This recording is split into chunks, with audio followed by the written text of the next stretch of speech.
On the medical front, dry eye syndrome has become quite prevalent in modern society given the rampant exposure to electronic gadgets. Now, diagnosis of this syndrome, which is currently challenging, is looking to become easier. Our Eun-jin tells us how.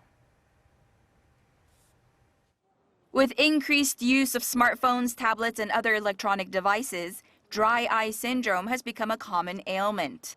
In fact, in 2020, 2.45 million people in South Korea were treated for dry eyes, or its scientific name, Keratoconjunctivitis Sicca, nearly double what was reported a decade ago.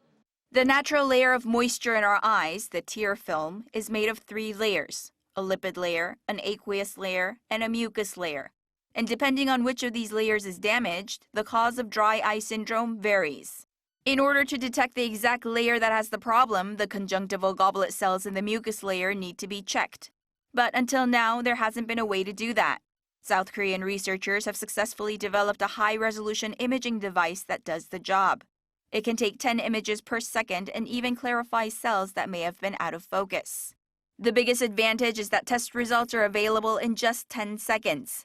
And the dye used for the imaging has an antibiotic base, meaning it doesn't cause any damage to a person's eye.